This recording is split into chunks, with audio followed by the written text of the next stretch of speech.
السلام عليكم ورحمة الله وبركاته. النهاردة هنعمل فطار سريع حلو قوي هيعجبك وسهل وهيعجب ولادك. ونقول بسم الله الرحمن الرحيم ونبتدي ونشوف مكوناتنا ومقاديرنا ايه. انا عندي رغيفين عيش.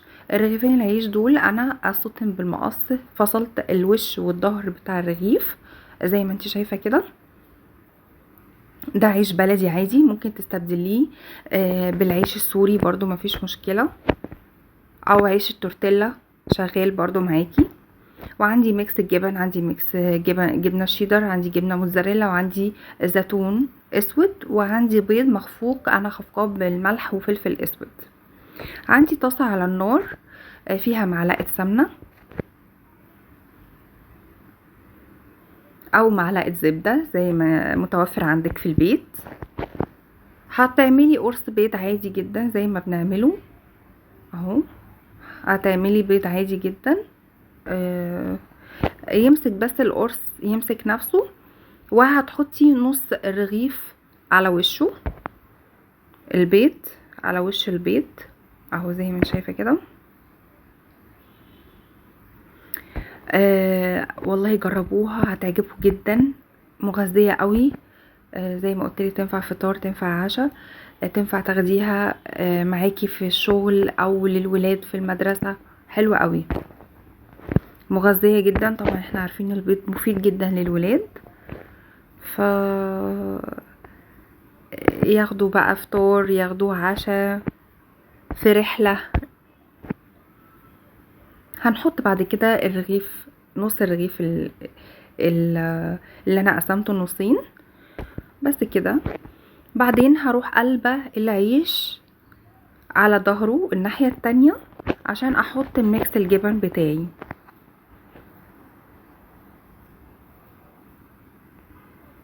بس كده هروح قلباه، هو طبعا استوى من تحت اهو زي ما هتشوفي دلوقتي.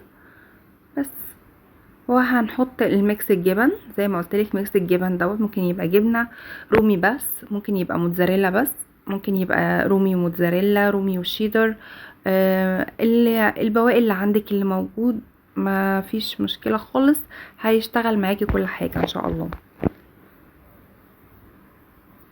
وحطي زيتون، ممكن تحطي فلفل اخضر مقطع صغير رومي، او فلفل الوان مقطع صغير برضو حلو قوي، تبقى وجبه كامله متكامله.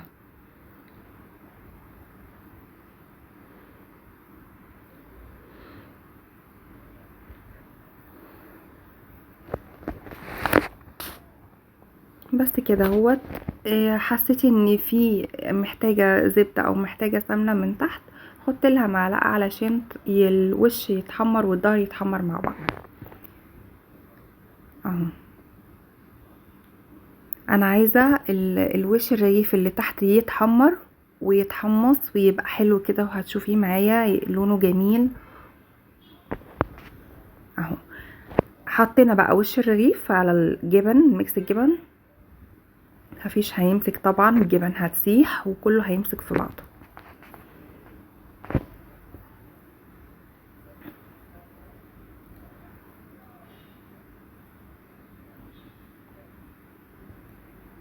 اهو انا قلبت اهو، وشايفه ظهر الرغيف عامل ازاي، حلو قوي لونه جميل.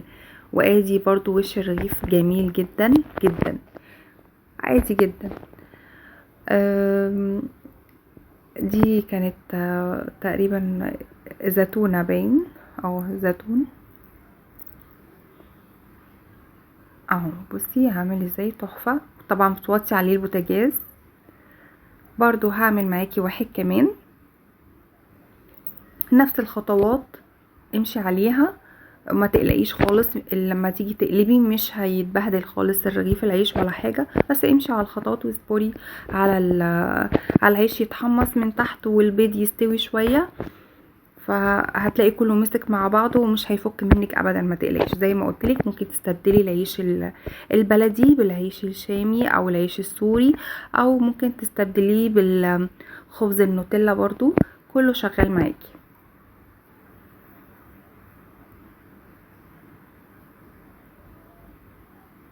او ممكن كمان تستبدليه بالتوست، حلو قوي. التوست هيبقى جميل جدا والولاد بتحبه.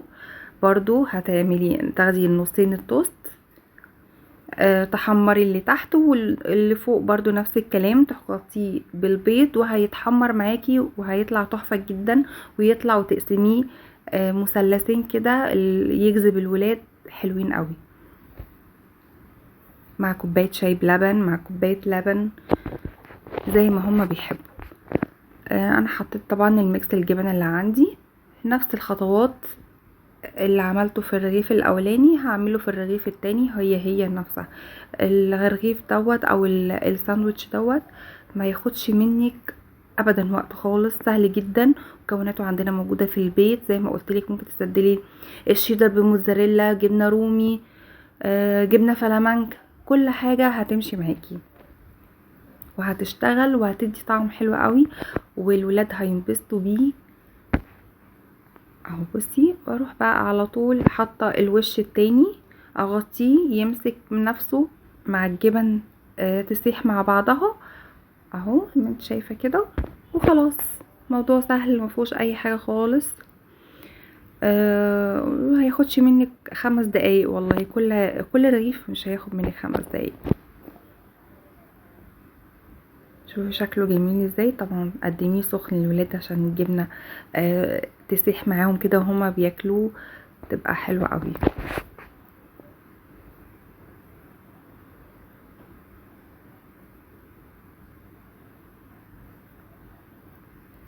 اهو شايفه، عايزه اقولك بصي كريسبي تحفه جدا.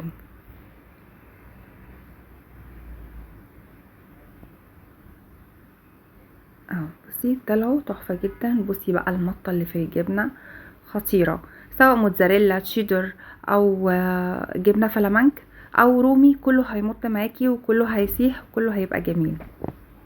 اهو بصي حتى ده لما برد الساندوتش الاولاني طلع تحفه جدا. هقطعه معاكي مثلثات زي البيتزا، هي بيتزا ساندوتش حلو قوي قوي. اهي تحفه جدا جدا جدا، البيتزا الساندوتش دي خطيره، جربيها. و... وزي ما قلتلك ممكن تستبدلي العيش البلدي بالعيش الشامي، بالعيش السوري، بتوست عندك، كله شغال وكله هيبقى جميل. اهوت كل واحد بقى ياخد مثلثين، ياخد مثلث زي ما هو عايز. حلوة قوي. يا رب الحلقة تكون عجبتكم وجربوها وقدموها للولاد، واشوفكم ان شاء الله في حلقة جديدة باذن الله، وباي باي.